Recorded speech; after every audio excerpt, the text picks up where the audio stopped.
जी, break से आ गए वापस। आपको कहेंगे एक बार फिर से खुशामदीद। तो बात करेंगे कि सिंध में एचआईवी के बढ़ते हुए केसेस जो हैं उसने एक बार फिर से सेहत आमा के लिए निज़ाम पर बहुत ज़्यादा संजीदा सवालात खड़े कर दिए हैं। एक जानिब सिंध इन्फेक्शन डिजीज़ अस्पताल नीपा में रवां साल जो है 160 नए केसेस रिपोर्ट हुए हैं, जबकि दूसरी तरफ अगर हम देखें बाज़ अस्पतालों में मुबैना गफलत और एक्सपायर्ड टेस्टिंग जो किट्स हैं उनके इस्तेमाल से ऐसी सूरत हाल जो है वो बहुत तशवीशनाक हो गई है।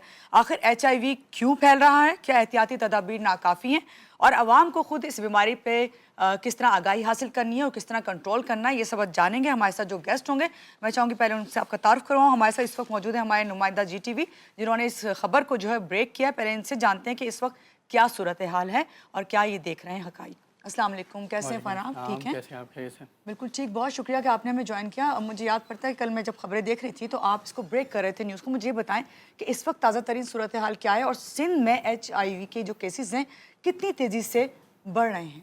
जी बिल्कुल, इसका अंदाज़ा इस तरीके से लगा सकते हैं कि अभी साल के इब्तिदाई 5 महीने ही हुए हैं और इसमें जो हमारे पास जो अभी डेटा मरतब हुआ है, जो ऑफिशियली तौर पे महकमा सेहत की जानिब से जो वो रिलीज़ नहीं किया जाता, ये जो अदाद-ओ-शुमार होते हैं ये हमें अपने ख़ुद की सोर्सेज से और दीगर चीज़ों से कंडक्ट करनी पड़ती है, क्योंकि महकमा सेहत जो वो इन तमाम मामलात पे बहुत स्ट्रिक्ट रखता है और कोशिश यही करता है कि इस डेटा को जो वो लीक आउट ना किया जाए, ना ही आवाम तक पहुँचा जाए, ना ही मीडिया तक पहुँचा जाए कि वो इसको जो वो दिखाने की कोशिश, क्योंकि डेटा इस कदर है कि उनकी उसमें पीछे जो वो उनकी नाकामियाँ जो वो सामने आने लगेंगी। अगर हम इस वक्त जो हमारे पास दस्तियाब अदाद-ओ-शुमार हैं उस हवाले से बात करें तो इब्तिदाई जो 5 महीने हैं उसके अंदर कमोपेश 800 के करीब जो वो एचआईवी के केसेस सिंध भर समेत कराची में रिपोर्ट हो चुके हैं। इसका अंदाज़ा आप इस तरीके से और लगा सकते हैं कि जो कराची का एक हॉस्पिटल है Sindh infectious disease hospital Nipah, वहाँ पे ये जो इब्तिदाई 160 केसेस का जिक्र हो रहा है इसकी क्या डिटेल है? इसमें डिटेल्स ये है कि 160 केसेस इब्तिदाई 5 महीनों के अंदर इस साल के रिपोर्ट हुए हैं, जबकि जब से उनका सेंटर बना है तब से लेकर अब तक उनके पास 600 के करीब न्यू एचआईवी केसेस रिपोर्ट हुए हैं। एक ये भी फ़र्क है कि लोग समझते हैं कि जो क्योंकि एचआईवी का जो मर्ज़ होता है ना, वो एक बार जब रिकॉर्ड हो जाता है तो उसको मुसलसल अद्वियात के लिए और अपनी मेडिकेशन के लिए बार बार हॉस्पिटल जाना पड़ता है। तो कुछ लोगों का कॉन्सेप्ट ये होता है कि शायद वही एक पेशेंट को बार बार रिकाउंट कर रहे हैं। नहीं, ये न्यू केसेस का मतलब ये है कि ये नए 160 लोगों के अंदर एचआईवी की तस्दीक हुई है, जो अब सारा टाइम जब तक उनका ये चलेगा मर्ज़ वो अद्वियात और मेडिकेशन करेंगे। अब इसके अंदर अगर तफसीलात की बात करें तो नीपा हॉस्पिटल के अंदर जो केसेस रिपोर्ट हुए हैं इसमें से 30 के करीब बच्चे हैं। ये वो मासूम बच्चे हैं जिनके अंदर एचआईवी की तस्दीक हुई है। इनमें से कुछ बच्चे ऐसे हैं जिनके वालिदैन की कोई हिस्ट्री नहीं है कि उनको एचआईवी है। तो ये एक अलमिया है कि उन बच्चों के अंदर एचआईवी कैसे आया। या तो मेडिकल मेल जो प्रैक्टिसेस होती हैं, जो इंजेक्शंस होते हैं जिनका गलत तरीके से इस्तेमाल होता है, एक ही इंजेक्शन 3-3 4-4 लोगों को लगा देना और स्टेलाइज जो तिब्बी आलात होते हैं उनको नहीं करना। जगह जगह पे जो क्वैक्स हैं, अताई डॉक्टर्स हैं, उनकी भरमार हो चुकी है, जिनके ऊपर सिंध हेल्थ केयर कमीशन वाज़ेह अहकामात है लेकिन उसके बावजूद भी काम करता हुआ नज़र नहीं आ रहा। एक तरफ तो ये अदाद-ओ-शुमार हैं जो कि महकमा सेहत की कारकर्दगी पर हर रोज़ सवालात उठा रहे हैं कि कितने केसेस जो वो डेली के बेसिस पर रिपोर्ट हो रहे हैं, जिसमें से बच्चों की तादाद सबसे ज़्यादा है। अगर इन 160 केसेस में से बात करें तो 30 तो बच्चे हैं, 130 बालिग अफराद हैं जिसमें से मर्द, ख़वातीन और ट्रांसजेंडर शामिल हैं। सही। अच्छा, वलीका अस्पताल का जो मामला है वो बहुत ज़्यादा सामने आया। अब तक वहाँ उसकी जो तहकीकात है वो कहाँ पहुँची? वलीका हॉस्पिटल के हवाले से अगर हम बात करें तो ये वही वलीका हॉस्पिटल है जहाँ पे पास्ट ईयर 2025 के लास्ट नवंबर और दिसंबर के अंदर एक आउटब्रेक हुआ था जिसने पूरे कराची समेत सिंध भर को हिला के रख दिया था। वहाँ आउटब्रेक ये हुआ था कि जो तिब्बी अमला था उन्होंने एक मुजरिमाना गफलत की थी। उन्होंने एक सिरिंज जो कि उनके पास शॉर्टेज थी मेडिसिन की और इक्विपमेंट्स की, तो उन्होंने एक ही सिरिंज 8-8 10-10 बच्चों के यूज़ करी, जिस वजह से एचआईवी फैला। तो वहाँ पे जो लास्ट ईयर था कमोपेश 100 से ज़ायद बच्चों के अंदर एचआईवी फैला और उसमें से 9 बच्चों की अमवात हुई। ये एक मुजरिमाना गफलत पिछले साल हुई थी। उसके बाद 5 महीनों बाद अब एक और उसी हॉस्पिटल से मुजरिमाना गफलत सामने आई है। मतलब इससे आप ये अंदाज़ा लगा सकते हैं कि उन्होंने अपने उस माजी से कोई सबक नहीं कहा, कोई सबक नहीं लिया। ये आप बिल्कुल सही कह रहे हैं, माजी से कोई सबक ही नहीं सीखते, ख़ास तौर से इस तरह के हॉस्पिटल जहाँ पे बच्चों के साथ ये जुल्म किया गया। ये बताएं एक्सपायर्ड टेस्टिंग किट्स के बारे में कि इसके इस्तेमाल के हवाले से क्या हकाइक हैं, ये भी इस्तेमाल हो रही हैं वहाँ पे? सीडीसी डिपार्टमेंट जो कि कम्युनिकेबल डिजीज़ कंट्रोल सेंटर है जहाँ पे ये तमाम तर टेस्ट होते हैं। बेसिकली कोई भी मरीज़ अगर वहाँ आ रहा है तो ये पहले तो फ्री ऑफ कॉस्ट होते हैं। इन पे सिंध हुकूमत को जो वो भारी फंड्स और तमाम तर चीज़ें जो वो मुहैया की जाती हैं कि आप इनको फ्री ऑफ टेस्टिंग करें, फ्री ऑफ सारी चीज़ें करें। अब उन किट्स के पीछे ही एक्सपायरी डेट लिखी हुई है। जैसे आप कोई मेडिसिन या कोई सिरप खरीदते हैं तो उसके ऊपर एक्सपायरी डेट होती है। इस तरीके से उन टेस्टिंग किट्स के पीछे भी एक्सपायरिंग डेट लिखी हुई है, और जैसे ही वो शॉर्ट टर्म एक्सपायरी के करीब आती है, जैसे कि 1 महीना रह गया, तो उसको वैसे ही हटा देते हैं।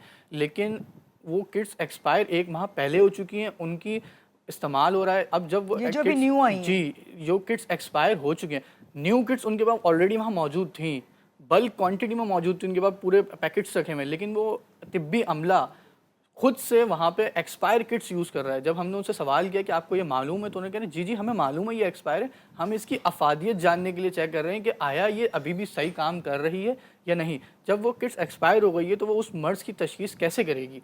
इस पर हमने जो CDC से बात करी, जो उनका इदारा है, तो उन्होंने कहा कि ये डॉक्टर तो हमारी डॉक्टर हैं ही नहीं। फुटेज में हम देख सकते हैं, ये दिखा रहे हैं। आपने ये ब्रेक की थी फरहान न्यूज़, मुझे बताएं ये जो महकमा सेहत सिंध है, इसने इनके खिलाफ कोई कार्रवाई की है, क्या एक्शन लिया है? जो वली का हॉस्पिटल है वो महकमा सिंध के मातहत नहीं आता, ये CC का हॉस्पिटल है, जो कि हमारे जो मिनिस्टर साहब हैं सईद गनी साहब, उनके अंडर में आता है। इस हवाले से हमने जब CDC से बात करी, तो उनका ये कहना है कि हम इन डॉक्टर्स के खिलाफ ना सिर्फ कार्रवाई करेंगे, बल्कि हॉस्पिटल को हम शोकॉज नोटिस देंगे, क्योंकि इन्होंने पहले भी एक मुजरमाना गफलत करी। और उनका ये भी कहना है कि हमारे पास बल्क क्वान्टिटी में किट्स मौजूद हैं, लेकिन ये अमले की खुद की गलती है कि वो एक्सपायर किट्स क्यों यूज़ कर रहे हैं। अगर उन्होंने कहा है कि हमने इसके ऊपर पूरी इंक्वायरी कमेटी बनाई है, ना सिर्फ उन डॉक्टर्स जो वहाँ पे 2 लेडी डॉक्टर्स मौजूद थी उनके खिलाफ, बल्कि वहाँ जो अमला था जो कि तमाम तर किट्स की टेस्टिंग और सैंपल्स को कलेक्ट करके आगे फॉरवर्ड करता है, उनके खिलाफ भी उन्होंने कहा है कि हम सख्त से सख्त जो वो ना सिर्फ नोटिस लेंगे, बल्कि साहब कार्रवाई भी करेंगे, और अगर इसमें कोई पाया गया इन्वॉल्व तो उनके खिलाफ जो वो शोकॉज नोटिस दिया जाएगा। अच्छा फरहान, मुझे बताइए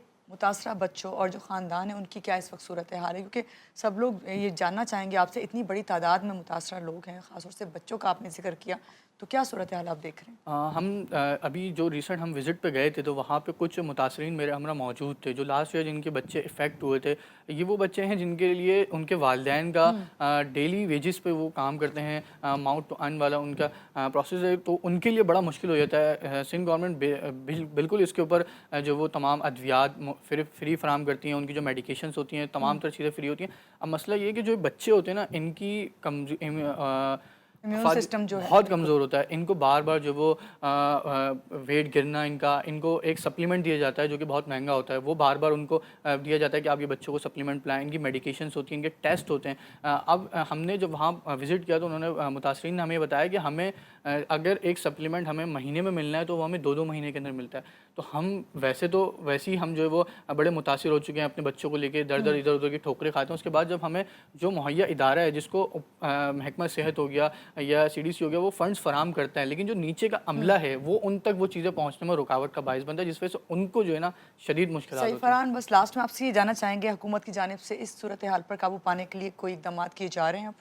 जी बिल्कुल, महकमा सेहत इस हवाले से जो वो वाज़े काम कर रही हैं, क्योंकि लास्ट ईयर भी हमने देखा जब एक आउटब्रेक आया तो उसके बाद CDC डिपार्टमेंट और तमाम इदारों को जो वो हाईलाइट किया गया कि अब ऐसी मुजरमाना गफलत नहीं होनी चाहिए, लेकिन फिर उसके बाद एक और मुजरमाना गफलत होना दोबारा उनकी कारकर्दगी पर सवालात खड़े कर रहा है। वहीं महकमा सेहत का ये कहना है कि ना सिर्फ इन तिब्बी अमले के खिलाफ कार्रवाई की जाएगी, बल्कि तिब्बी अमले को एजुकेट भी किया जाएगा। रिसेंट हमने देखा कि पास्ट ईयर्स में अवेयरनेस कैंप्स भी बहुत लगाए गए, सेशंस भी बहुत किए गए, इसमें खासकर डॉक्टर्स को, जो नए डॉक्टर्स हैं या कुछ ऐसे डॉक्टर्स हैं जिनको इन बारे में आगाही नहीं होती, उनको तमाम तरह जो वो चीज़ें बताई जा रही हैं, ताकि जो आइंदा आने वाला वक्त है उसमें जो वो इन पे ज़्यादा से ज़्यादा जो वो कंट्रोल किया जा सके। ठीक है फरहान, आप ये समझते हैं कि जिस तरह डॉक्टरों को आगाही दी जा रही है, इस तरह आवाम को आगाही देना भी बहुत ज़रूरी है? कोई ऐसा मैसेज जो आप आवाम को दें? बिल्कुल, डॉक्टर्स को एक तरफ आगाही देना तो बहुत बेहद ज़रूरी है, और डॉक्टर्स को ख़ुद भी मालूम होता है, लेकिन आवाम में आगाही होना बेहद बेहद बेहद ज़रूरी है।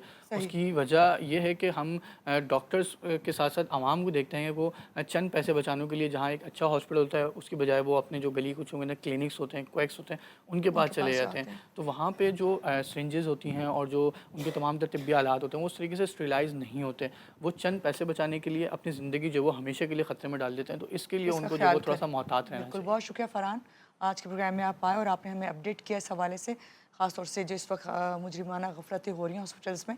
बहुत शुक्रिया आपका। और यहाँ पे अभी हम ब्रेक ले रहे हैं, लेकिन ब्रेक के बाद हमारे साथ डॉक्टर वसीम जमालवी होंगे जो अपडेट करेंगे, मज़ीद हमें बताएंगे कि हम लोगों को क्या करना चाहिए, क्या एहतियात करनी चाहिए और किस तरह ख्याल करना चाहिए इर्द गिर्द जब हम जाते हैं डॉक्टर्स के पास, उनसे जब मिलते हैं। तो हमें जिस तरह अभी फरहान ने बताया, इस तरह हम डॉक्टर वसीम जमालवी ज़्यादा बेहतर तरीके से हमें गाइड कर सकेंगे कि हमें खुद किस तरह एहतियात करनी है। यहाँ रहते हैं एक छोटी सी ब्रेक, हमारे साथ रहिएगा।